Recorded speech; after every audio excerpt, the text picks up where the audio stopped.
ಶ್ರೀಗಳನ್ನು ಕೂಡ ನಾವು ಶರಣರು. ಅನುಭಾವದರ್ಶನ ಪ್ರವಚನವನ್ನು ಮಾಡಿಕೊಂಡಿರ್ತಕ್ಕಂತಹ ಶ್ರೀ ಮೃತ್ಯುಂಜಯ ಸ್ವಾಮಿ ರಾಜಗುರು ಹಿರೇಮಠದಲ್ಲಿ ಮತ್ತು ಬೆಳಗಾವಿ ಅವರು ತುಂಬ ಚೆನ್ನಾಗಿ ಪ್ರವಚನವನ್ನು ನಿಮಗೆ ಶ್ರವಣ ಮಾಡಿಸ್ತಾರೆ. ಕಲಾವಿದರೆಲ್ಲ ಬಂದಿದ್ದಾರೆ, ಎಲ್ಲ ಸಂಭ್ರಮಗಳು ಬರ್ತಾರೆ. ನಾವು ಕೊನೆಯ ದಿವಸದ ಕಾರ್ಯಕ್ರಮಕ್ಕೆ ಬರಬೇಕಾಗಿತ್ತು. ಅನಿವಾರ್ಯ ಕಾರಣದಿಂದ ಈ ದಿವಸವೇ ಈ ಕಾರ್ಯದಲ್ಲಿ ಅನುಭವ ದರ್ಶನ ಇದು ಬಹಳ ದೊಡ್ಡ ವಿಷಯ. ಜಗತ್ತಿನ ಹಲವಾರು ಧರ್ಮಗಳಿಗೆ ತನ್ನದೇ ಆದಂತಹ ಒಂದು ಫಿಲಾಸಫಿ ಸಿದ್ಧಾಂತ ಇರುತ್ತೆ, ತಾತ್ವಿಕ ಕಳಹಳಿ ಇರುತ್ತೆ. ಈ ನಮ್ಮ ದೇಶದಲ್ಲಿ ಮತ್ತು ಜಾಗತಿಕ ಮಟ್ಟದಲ್ಲಿ ಹಲವಾರು ದಾರ್ಶನಿಕರು ಬಂದೊಯ್ಯಿಲ್ಲ, ಸಾಧಕರು ಬಂದೊಯ್ಯಿಲ್ಲ, ಯೋಗಿ ಶಿವಯೋಗಿಗಳು ಬಂದೊಯ್ಯಿಲ್ಲ. ಅವರೆಲ್ಲರೂ ಮಾತನಾಡಿದ್ದು ಅನುಭವದ ಬಗ್ಗೆ ಮಾತನಾಡಿದ್ದಾರೆ. ನಮಗೆ ಷಡ್ದರ್ಶನಗಳು ಇಲ್ಲ. ಆ ಷಡ್ದರ್ಶನಗಳು ಅವು ಕೂಡ ಅನುಭವದ ಕೆಳೆಯ ಅನುಭವ. ನಮ್ಮ ಮೃತ್ಯುಂಜಯ ಸ್ವಾಮಿಗಳು ಪ್ರವಚನದಲ್ಲಿ ಹೇಳಿದ ಹಾಗೆ ಇದು ಹೊರಗೆ ನೋಡಿದರೆ ಸಿಗೋದಲ್ಲ, ನಾವು ಒಳಗೆ ನೋಡಿದಾಗ ಮಾತ್ರ ಸಿಗುವಂಥದ್ದು ಅನುಭವ. ಆದ್ದರಿಂದ ಅನುಭವ ಅನುಭವ ಅನುಭಾವಿ ಈ ಶಬ್ದಗಳು ಬಹುಶಃ 12ನೇ ಶತಮಾನದ ಶರಣರಲ್ಲಿ ಹೆಚ್ಚು ಪ್ರಯೋಗವಾಗಿದೆ. ಅನುಭವ ನಂತರದಲ್ಲಿ ಬಂದಂತಹ ಅನೇಕ ದಾರ್ಶನಿಕರು ಇದನ್ನು ಬಳಸಿದ್ದಾರೆ. ಇಂಗ್ಲಿಷ್ನಲ್ಲಿ ಮಿಸ್ಟಿಸಿಸಮ್ ಅಂತ ಕರೀತಾರೆ, ಆಂಗ್ಲ ಭಾಷೆ. ಯಾರು ಅದನ್ನು ಅನುಭವಿಸಿರ್ತಾರೋ ಅವರಿಗೆ ಅನುಭಾವಿ ಅಂತ ಕರೀತಾರೆ. ಮಿಸ್ಟಿಕ್ ಅನುಭಾವಿ. ಹಾಗಾಗಿ ಇಂಥ ಒಂದು ಶಬ್ದವನ್ನು ಇಟ್ಟುಕೊಂಡು ಅನುಭವ ದರ್ಶನ ಪ್ರವಚನವನ್ನು ಮಾಡಿಸ್ತಾ ಇದ್ದಾರಲ್ಲ ನಮ್ಮ ಮೃತ್ಯುಂಜಯ ಸ್ವಾಮಿಗಳು. ನಾವು ಸ್ವಲ್ಪ ಹೊತ್ತು ಅವರ ಪ್ರವಚನ ಕೇಳಿ ಒಳ್ಳೆ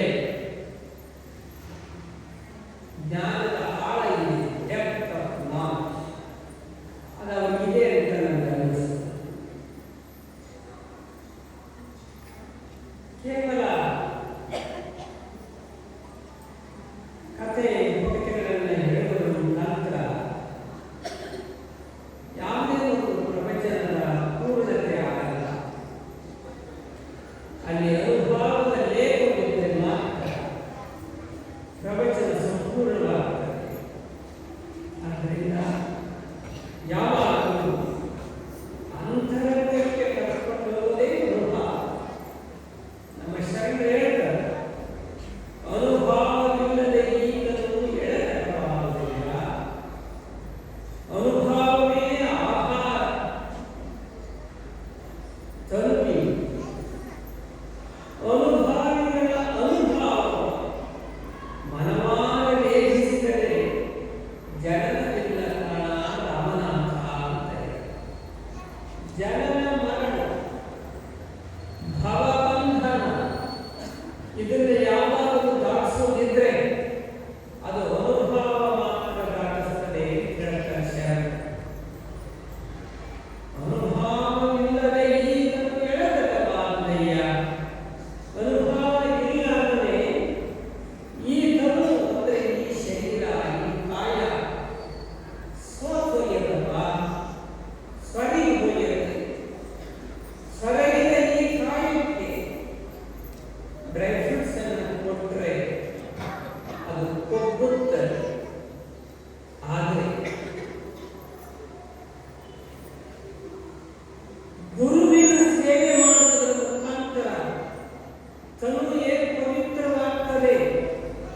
ಅದಕ್ಕೆ ಈ ಕಾಯ ಬಾಲ್ಯವಾಗುವುದಿಲ್ಲ. ಆದ್ದರಿಂದ ಯಾವತ್ತೂ ಯಾವ ಕಾಯ ಗುರುಸೇವೆಗೆ ಸಂದಿಲ್ಲವೋ ಅದು ಸ್ವರಹಿತ ಹಾಗೆ ಶರಣರ ದೃಷ್ಟಿಯಲ್ಲಿ, ಅನುಭಾವಿಗಳ ದೃಷ್ಟಿಯಲ್ಲಿ, ನಮ್ಮ ದೃಷ್ಟಿಯಲ್ಲಿ ನಾವು ಪ್ರಯತ್ನಿಸಿಕೋಬೇಕು, ಹಾಲು ಕುಡಿಬೇಕು, ಜಿಮ್ಮಿಗೆ ಹೋಗಬೇಕು. ಆವಾಗ ನಮ್ಮ ಶರೀರ ಬಹಳ ಚೆನ್ನಾಗಿ ಕಾಣಿಸ್ತದೆ ಅಂತ ನಮ್ಮ ಒಂದು ನಾಲೆಜ್.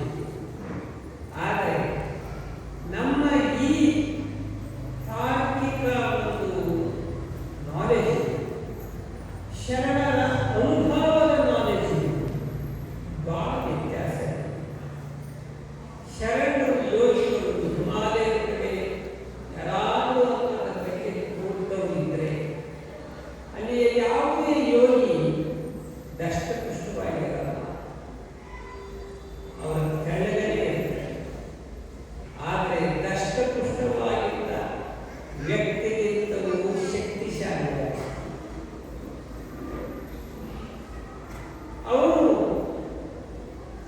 ಶರೀರವನ್ನು ಬೆಳೆಸ್ತಾರೆ. ಇವರು ಜಿಮ್ಮಿಗೆ ಹೋದರು.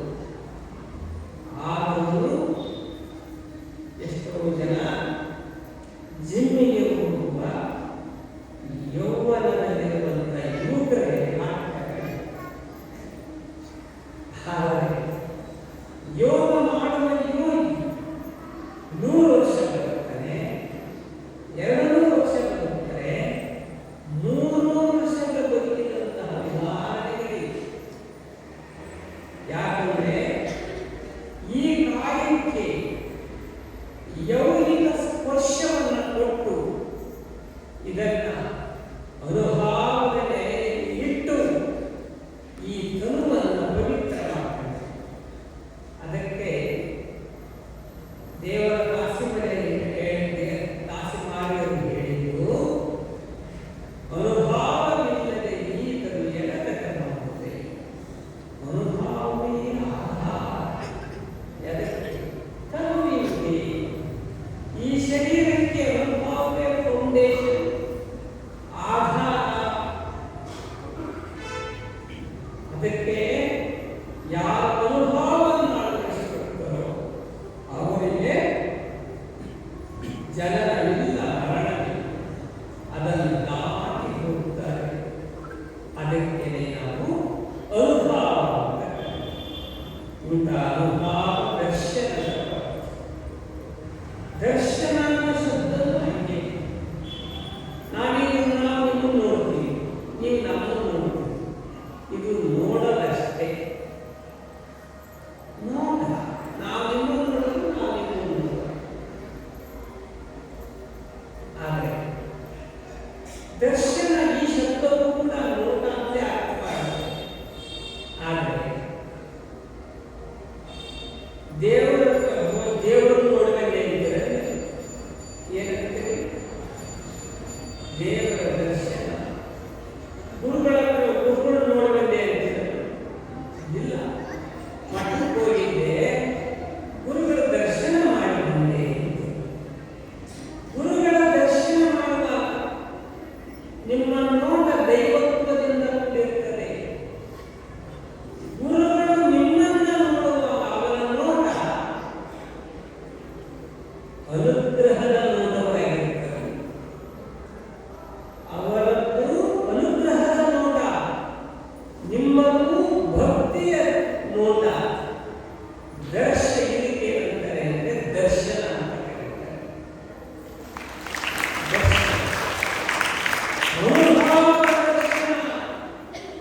ಎಲ್ಲಿ ದೈವತ್ವದಿಂದ ಕೂಡಿದ ಪ್ರತಿ ಶಬ್ದಕ್ಕೂ ಕೂಡ ದೈವತ್ವದ ಸಿಂಚನವಾಗಿ, ಅಲ್ಲಿ ಶಬ್ದ ಬರೀ ಶಬ್ದ, ಆ ಶಬ್ದದಲ್ಲಿ ಬೆಳಕಿನ ಮಿಂಚಿರುತ್ತದೆ. ಅದಕ್ಕೆ ಆ ಬೆಳಕಿನ ಮಿಂಚಿರುವ ಶಬ್ದವೇ ಅನುಭವದ ದರ್ಶನ. ಇಂಥ ಒಂದು ಪವಿತ್ರವಾದ ಸಂದರ್ಭಕ್ಕೆ ನೀವೆಲ್ಲರೂ ಸಾಕ್ಷಿಯಾಗಿದ್ದೀರಿ.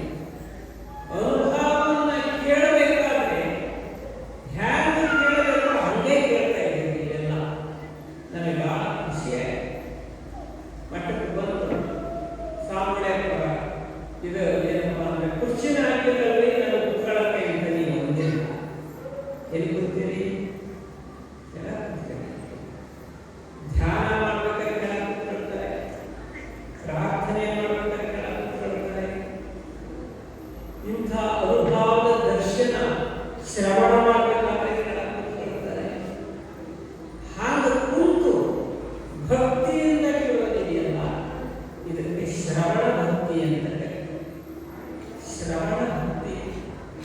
ನವವಿಧ ಭಕ್ತಿಗಳಲ್ಲಿ ಶ್ರವಣ ಭಕ್ತಿಯು ಕೂಡ ಒಂದು. ಹಾಗಾಗಿ ನೀವುಗಳೆಲ್ಲ ಇರುತ್ತಿದ್ದೀರಿ. ಇಲ್ಲಿ ದರ್ಶನ, ಅನುಭವ ದರ್ಶನವನ್ನ ನೀವು ಕೇಳುವಾಗ ನಿಮ್ಮ ಮನಸ್ಸು ಚಂಚಲತೆ ಇರಲ್ಲ. ಇಲ್ಲಿ ಕುಟ್ಟರು ಯಾರು? ನಾನು ಅಡುಗೆ ಮನೆಯಲ್ಲಿ ಹಾಲಿಗೆ ಬಂದಿದ್ದೆ, ಅದು ಮುಖ್ಯ ಹೋಗ್ತೇನೋ ಅನ್ನುವಂಥ ನೆನಪು ನಿಮಗೆ ಯಾರ್ಯಾರು ಬರ್ತದ? ಹಾಗೆ ಏನಾದರೂ ಹಾಲು ತಲೆ ಒಳಗೆ ಇದ್ದರೆ ಇಲ್ಲಿ ಅನುಭವ ಕೇಳಲು ನಿಮಗೆ ಬರ್ತದೆ. ಇಲ್ಲಿ ನೀವೇನು ಬಂದು ಕೇಳ್ತಾ ಇದ್ದೀರಿ? ನಿಮ್ಮ ಮನೆ, ನಿಮ್ಮ ಅಡುಗೆ ಮನೆ, ನಿಮ್ಮ ಮನೆ ಒಳಗಿರುವ ಯಾವ ವಸ್ತುಗಳು ಬೆಳ್ಳಿ ಬಂಗಾರ ಯಾವುದೂ ನೆನಪಲ್ಲ. ಯಾಕಂದರೆ ಅನುಭವ ದರ್ಶನ ಬೆಳ್ಳಿ ಬಂಗಾರಕ್ಕಿಂತ ಕಿಮ್ಮತ್ತಿದೆ. ಅದನ್ನು ಸಂಪಾದನೆ ಮಾಡಲಿಕ್ಕೆ ಹೊರತು ಬೇರೆ ಬೆಳ್ಳಿ ಬಂಗಾರಕ್ಕೆ ಸಂಪಾದನೆ ಮಾಡೋದಲ್ಲ. ಮಠಗಳು ಅಂಥ ಸಂಪಾದನೆ ಮಾಡೋದನ್ನು ಕಲಿಸೋ ಸಲುವಾಗಿಯೇ ಇರೋದು. ಅದಕ್ಕೆ ನೀವೆಲ್ಲ ಇದನ್ನು ಕೂತಿದ್ದೀರಿ. ಬಹಳ ಅಮೂಲ್ಯವಾದ ಮಾತುಗಳನ್ನು ಇಲ್ಲಿ ನೀವು ಆಲಿಸ್ತಾ ಇದ್ದೀರಿ. ಒಂದು ಕುತ್ಕೊಂಡ್ರೆ ಮನಸ್ಸೆಲ್ಲರೂ ಹೋಗಲ್ಲ. ಅನುಭವದ ನುಡಿಗಳನ್ನು ಕೇಳ್ತಾ ಇದ್ದೀರಿ. ನಮ್ಮ ನಾಡಿನಲ್ಲಿ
ಶರಣರಿಗೆ ಗೊತ್ತಾಯ್ತು. ಯಾಕಪ್ಪ ಶರಣರ ತತ್ವ ಹಂಗಪ್ಪ ಈ ತೋರಪ್ಪ ಒಂದೇ ಸುದ್ದಿ ಪ್ರಸಾರ ಮಾಡ್ಬೋದು.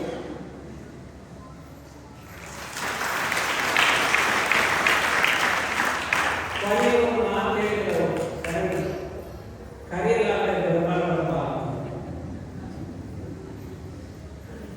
ಗೊತ್ತಾಯ್ತಾ?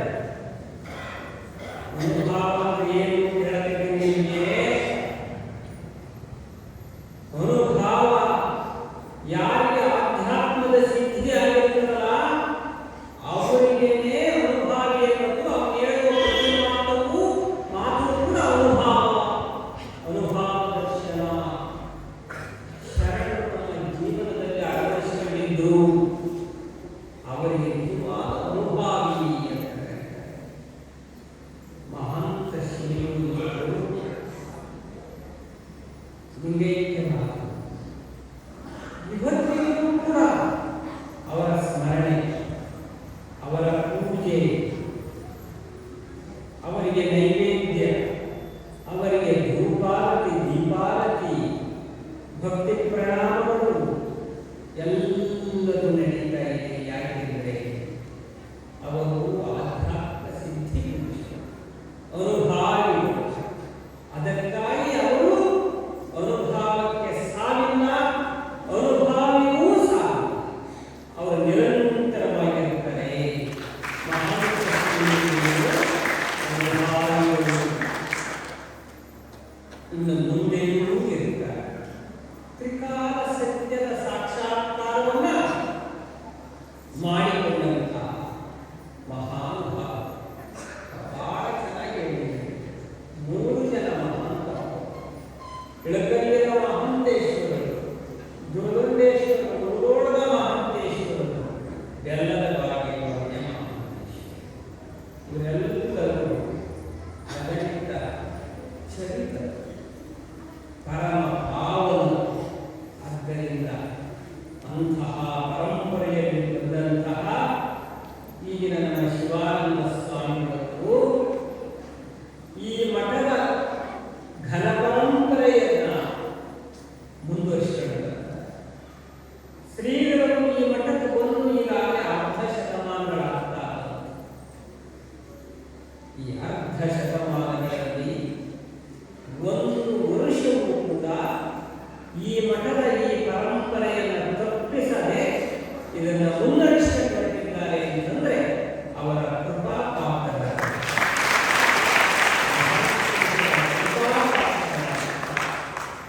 ಇಂತಹ ಶಿವಾನಂದ ಮಹಾಸ್ವಾಮಿಗಳು ನಾವು ಶಿವಯೋಗ ಮಂದಿರ ಗುರುಕುಲದಲ್ಲಿ ಹಾಲಗಲ್ಲ ಕುಮಾರ ಶಿವಯೋಗಿಗಳಿಂದ ಸ್ಥಾಪಿಸಲ್ಪಟ್ಟ ಪರಮ ಪವಿತ್ರವಾದ ಶಿವಯೋಗ ಮಂದಿರ. ಆ ಶಿವಯೋಗ ಮಂದಿರ ಗುರುಕುಲದಲ್ಲಿ ನಾವಿಬ್ಬರು ಅಧ್ಯಯನ ನಾವಿಬ್ಬರು ಕೂಡೇ ಶಿವಯೋಗ ಮಂದಿರದಲ್ಲಿ ಆ ಕಾಲದಲ್ಲಿದ್ದು 1974-75ನೇ ಇಸವಿಯಲ್ಲಿ ಶಿವಯೋಗ ಮಂದಿರದಲ್ಲಿ ಶ್ರೀಗಳು ನಾವು ಕೂಡೇ ಇಷ್ಟೇ. ನಾವೀಗ ಜಗದ್ಗುರುಗಳು ಅವರು ಈ ಮಠದ ಮಹಾಸ್ವಾಮಿಗಳಾಗಿದ್ದಾರೆ. ಆದರೆ ಸ್ನೇಹಕ್ಕೆ ಜಗದ್ಗುರುತ್ವ ಸ್ವಾಮಿಗಳು, ಸಾಮಾನ್ಯ ಸ್ವಾಮಿಗಳು ಇವೆರಡೂ ಕೂಡ ಸಮಾನವಿಲ್ಲ. ಸ್ನೇಹ ಇವೆರಡಕ್ಕಿಂತ ದೊಡ್ಡದು. ನಿಮ್ಮ ಆಧುನಿಕ ಭಾಷೆಯಲ್ಲಿ ನಿಮಗೆ ಗೊತ್ತಿದ್ದರೆ ಫ್ರೆಂಡ್ಶಿಪ್. ನಾವಿಬ್ಬರು ಫ್ರೆಂಡ್ಸ್. ಆ ಫ್ರೆಂಡ್ಶಿಪ್ಗೆ ನಾವು ಜಗದೊಳಗೆ ಕುರ್ಚಿ ದೊಡ್ಡದಾಯ್ತಾರ, ಅವ್ರು ಅಲ್ಲಿ ಹೋಗ್ತಾರ.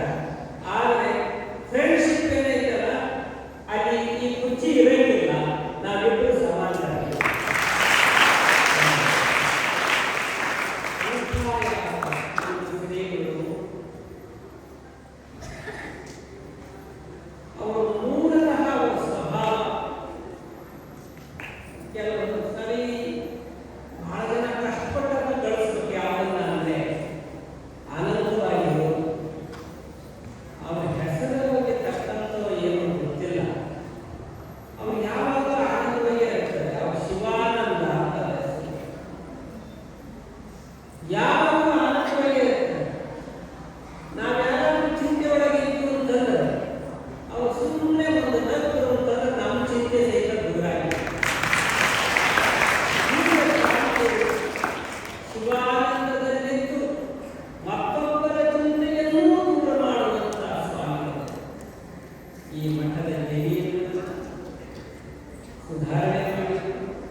ಇವರು ಬಂದ ನಂತರ ಈ ಮಠದ ಭೌತಿಕತೆಯ ಸೌಂದರ್ಯ ಇದೆ, ಭೌತಿಕತೆಯ ಭವ್ಯತೆ ಮತ್ತು ಅದರ ಸೌಂದರ್ಯ ಬಹಳ ಅದ್ಭುತವಾದ ಬೆಳವಣಿಗೆ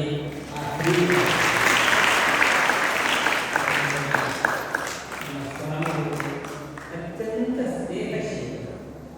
ಬಹಳ ಸ್ವಾಮಿಗಳನ್ನ ಈ ಅನುಭಾವದ ಈ ಕಟ್ಟೆಯ ಮೇಲೆ ತಂದು ಕುಂದಿರಿಸಿದ್ದಾರೆ.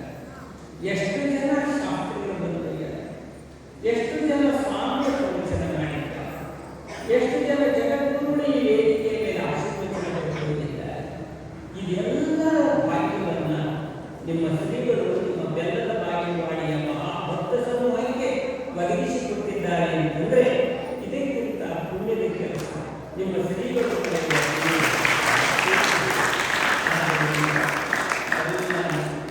ನಾವು ಪ್ರತಿ ವರ್ಷ ಬರ್ತಿದ್ದು ಹಾಂಗಲ್ ಮಠದಿಂದ 3,000 ಮಠ ಹೋದ ನಂತರ ಬರೋದು ಕಷ್ಟ ಆಯಿತು. ಅವರಿಗೂ ಅರ್ಥವಾಯಿತು ಇನ್ನು ನಮ್ಮ ಸ್ವಾಮಿಗಳನ್ನ ಜಗತ್ತುಗಳು ಕಾಯೋದು ಕಷ್ಟ ಅಂತೇಳಿ ಅವಾಗೊಮ್ಮೆ ಇವಾಗೊಮ್ಮೆ ಅವಾಗಾದರೂ ಒಂದ್ಸರಿ ನಮಗೆ ಕೇಳ್ತಿರ್ತಾರೆ. ಎಷ್ಟೋ ಸಾರಿ ಅವರು ಕೇಳಿದಾಗೆಲ್ಲ ನನ್ನ ಪರಿಸ್ಥಿತಿ ಹೀಗಿದೆ, ಬರೋದು ಕಷ್ಟ ಆಗ್ಬೋದು ಅಂತ ಹೇಳಿದಾಗ ಆಯ್ತು ಹೋದರೆ ನನಗೆ ತಿಳಿತದೆ ಅಂತೇಳಿ ಮತ್ತೆ ಒತ್ತಾಯ ಮಾಡ್ತಾರೆ. ಈ ಸಾರಿ ಮತ್ತೆ ಕರೆದು ಒಂದ್ಸಾರಿ ಕರೆದಿತ್ತು. ಈ ಸಾರಿ ಕರೆದು ಅವ್ರು ಹೇಳಿದ ತಾರೀಕಿಗೆ ಟಿಪ್ಪಣಿಯೂ ಮಾಡ್ತಾರೆ. ಆದರೆ ಅವ್ರು ಹೇಳಿದ ತಾರೀಕಿಗೆ ಬರಕಾಗಲಿಲ್ಲ. ಇವತ್ತು ಮೊದಲೇ ಬಂದಿಲ್ಲ ಪರಿಸ್ಥಿತಿ ಅಲ್ಲಿ ಬಂತು ನಮಗೆ. ಆದ್ದರಿಂದ ಯಾವಾಗಾದರೂ ಬರಲಿ ಒಟ್ಟಿಗೆ ಮಠ ತಮ್ಮದೇ ನಮ್ಮ ಹಿಂದಿನ ಜಗತ್ತುಗಳು ಬಹಳ ಪ್ರೀತಿಯವರು ಬಹಳ ಪ್ರೀತಿಯನ್ನು ಬಹಳ ಅವರನ್ನು ಕಂಡ್ರೆ ಅಷ್ಟು ಅಕ್ಕರೆ. ಹಾಗಾಗಿ ನಮ್ಮ ಶಿವಾನಂದ ಶ್ರೀಗಳಲ್ಲಿ ನಾನು ತುಂಬ ಅಭಿಮಾನ ಮತ್ತು ಅವರ ಮೇಲೆ ಇದ್ದಿರುವ ಸ್ನೇಹ ಮತ್ತು ಗೌರವ ಭಾವವನ್ನು ಆಧರಿಸಿ ನಾನು ಈ ಕಾರ್ಯಕ್ರಮದಲ್ಲಿ ಪಾಲ್ಗೊಂಡಿದ್ದೆ. ನನಗೆ ತುಂಬ ಖುಷಿಯಾಗಿದೆ. ಸದ್ಭಕ್ತರೇ, ಇಂತಹ ಪ್ರವಚನ ಅನುಭಾವ ಕೃಷ್ಣನ ಪ್ರವಚನದ ಭಾಗ್ಯ ನೀವು ಯಾರು ಕಳ್ಕೋಬಾರದು. ಜೀವನದಲ್ಲಿ ಸಿಗೋದೇ 4-5 ದಿವಸ. ಇಂಥ ಅವಕಾಶವನ್ನು ನೀವು ಕಳ್ಕೋಬೇಡಿ. ಶ್ರೀಮಠ ಕೊಡುವ ಈ ಅನುಗ್ರಹವನ್ನು ನೀವೆಲ್ಲರೂ ಭಕ್ತಿಯ ಭಿಕ್ಷೆಯ ಪಾತ್ರೆಯನ್ನು ಹಿಡ್ಕೊಂಡು ಸ್ವೀಕಾರ ಮಾಡಿ ನೀವು ಧನ್ಯತೆ